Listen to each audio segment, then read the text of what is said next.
Dalam Quran nih ayatnya nih, stempel ya kan. Oh ada Pak dalam hadisnya Nabi pernah begini, stempel. Subhanallah. Quran hadis cuma jadi tukang stempel konsepnya orang kafir. Islam digali, tanyakan pada ahlinya.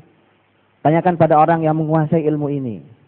Jangan cuma tukang stempel begitu. Ini ada ilmunya, ada cara memahaminya. Bukan cuma dibaca satu ayat, satu hadis, diterjemahkan semaunya. Tapi ada ilmunya. Gitu. Nah, luar biasa Ustaz. Jazakallahu khair. Ini seperti yang Ustaz sampaikan. Ini luar biasa. Bahwa bayangkan kalau Alkitab itu, ini kalau bahasa mereka ya. Sekarang kalau kita pindahkan ke Islam. Bayangkan kalau Al-Quran itu diletakkan di bawah metode ilmiah dan logika. Metode ilmiah dan logika. Jadi akhirnya ini gejala kita hari ini Pak. Saya kasih contoh. Apa contohnya? Oh gini. Pak, Bu, gitu kan. Rasul itu pernah menyampaikan la yashrabanna ahadukum qa'ima. Ini kan adab kecil gitu kelihatannya gitu. Jangan minum sambil berdiri lah. Ya, janganlah minum sambil berdiri. Itu ini Pak, ada hadis lain tentang minum sambil berdiri. Benar, hadis sahih Nabi pernah minum zam-zam sambil berdiri. Makanya tadi saya bilang, serahkan pada ahlinya, para ahli sudah menganalisa itu terus keluarnya apa? Hukum itu. Baik. Kemudian begini Pak, saya kasih contoh. Menggabungkan dua hal itu, tapi tetap bahwa para ulama mengatakan bahwa minum sambil berdiri itu merupakan adab yang tidak baik, gitu kan? Nah, kan gini, Pak. Begitu kita mendengarkan hadis Nabi lewat di telinga kita itu, lewat aja dia. Berbeda ketika dibilang gini, Pak, ada penelitian. Menurut penelitian, ternyata ginjal kita ini ada satu selaput, Pak. Itu kalau kita duduk gini nih, gitu, otomatis dia nutup, gitu. Kalau kita berdiri, otomatis buka. Bayangkan ketika air yang kita minum itu tidak sehat, ada racunnya, ada zat apanya, apalagi begitu. Begitu kita minum sambil duduk, gitu ya. Kita minum sambil duduk tuh, dia menutup sehingga dia tidak masuk ke dalam ginjal kita. Sehingga ginjal itu sehat. Selesai itu kita berdiri lagi. Oh gitu ya Pak ya, wah biasa tuh. Besok kalau gitu, mulai besok saya minum sambil duduk Pak.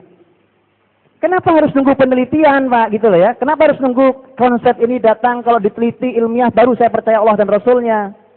Kan salah fatal ini Pak. Gara-gara konsep ini. Gara-gara konsep ini. Itu banyak silakan. Banyak itu kan. Tak tahajud Pak. Wa minal laili fatahajjad bihi nafilatan laka asa yab'atsaka rabbuka maqaman mahmuda. Ya ayyuhal muzammil qumil laila illa qalilan nisfahu aw inqus minhu qalilan seterusnya. Ayat dibaca tentang Qiyamul Lail, Pak. Bacakan ayat hadis tentang Qiyamul Lail luar biasa. Lewat, Pak. Ada buku. Pak, ada penelitian, Pak. Di dunia kedokteran. Ini penelitian yang bicara tentang masalah otak saraf kita ini. Wah, sujud tantang itu, Pak. Itu Pak, kalau kita sujud, apalagi di waktu itu malam hari itu saraf itu bekerja begini caranya, begini. Saat itu saraf mulai bangkit hadir, Pak. Dia baru bangun. Terus dia tumbuh semakin besar. Saat itu sudah dimanfaatkan. Baru gitu. Besok Pak, saya Qiyamul Lail, Pak.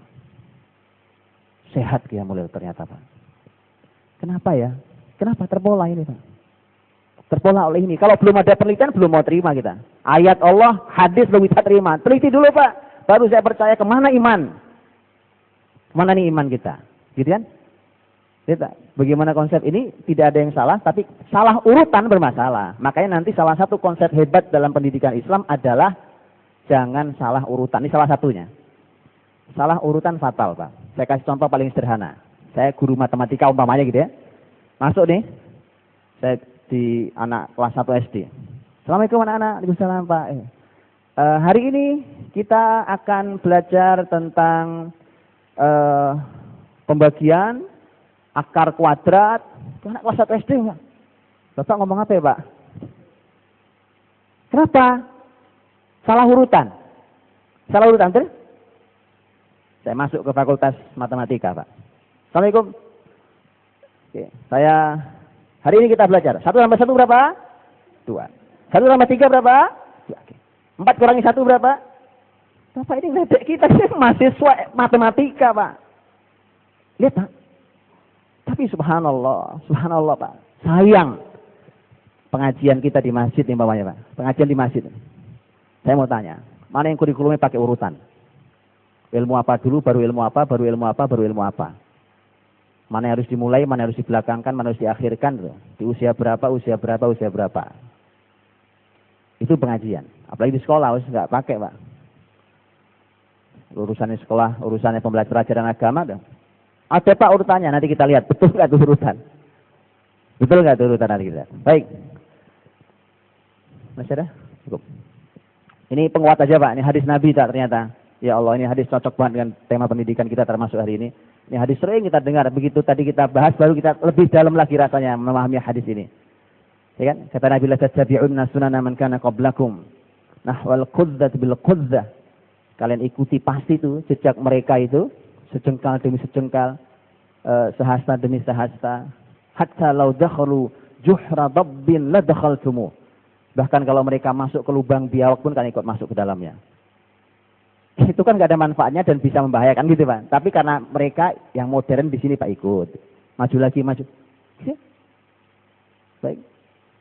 Kayak sahabat bertanya, al-Yahud wan Nasara ya Rasulullah. Apakah mereka Yahudi dan Nasrani? Kata Nabi, waman, siapa lagi? Ya mereka itu yang kalian akan ikuti.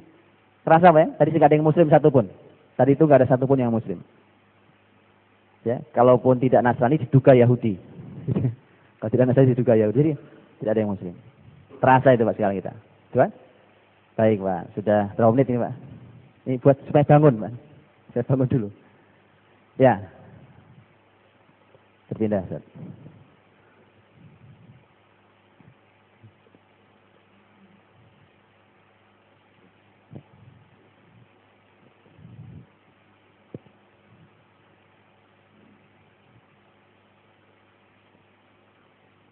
Baik. Kita bicara Islam. Kita bicara tentang pendidikan Islam. Pendidikan Islam, apapun bicara tentang Islam itu panduannya jelas dua, Pak. Quran, Sunnah, jelas panduannya. Setelah itu para ulama akan menjelaskan sampai menghasilkan banyak sekali ilmu. Ya, muncullah berbagai macam ilmu yang disampaikan oleh para ulama kita. Rahimahullah ajmain. Ini ayat dalam surat Al-A'raf 157. Sebelumnya saya mohon maaf, apa yang saya kirimkan itu tidak ada di sini semua. Karena kalau saya menyampaikan apa yang Bapak Ibu baca yang saya sudah kirimkan tentang kitab, ya saya nggak usah datang ke sini kan. Ini semua nggak ada di situ, itu nggak ada di sini. Jadi biar Bapak Ibu dapat dua. Al-A'raf 157. Allah Subhanahu wa taala berfirman, nanti kita urai ayat ini. Alladzina yattabi'una ar-rasulan nabiyyal ummiyal ladzi yajidunahu maktuban 'indahum fit Taurati wal Injil ya'muruhum bil ma'ruf wa yanhahum 'anil munkar wa yuhillu lahum at-thayyibat wa yuharrimu 'alaihimul khaba'ith wa yad'u 'anhum israhum wal aghlal allati kanat 'alaihim falladzina amanu bihi wa 'azzaruhu wa nasaruhu wattaba'un nural ladzi unzila ma'ahu ulaika humul muflihun. Ayat ini kita akan urai, Pak. Ini bicara tentang bagaimana kalau kita mengikuti Rasulullah Muhammad SAW, termasuk dalam pembahasan pendidikan kita.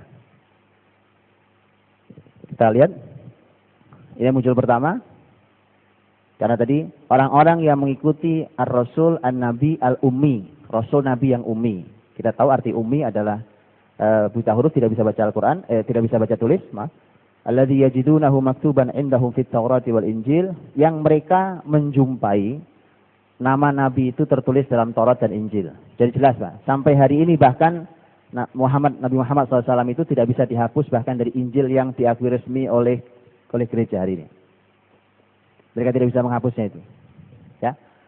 Nah, seperti apa mereka generasi yang mengikuti itu, mereka seperti apa? Pertama, ya'muruhum bil ma'ruf, menyuruh kebaikan. Ini juga sudah dibahas oleh Ustaz Dr. Mustafa.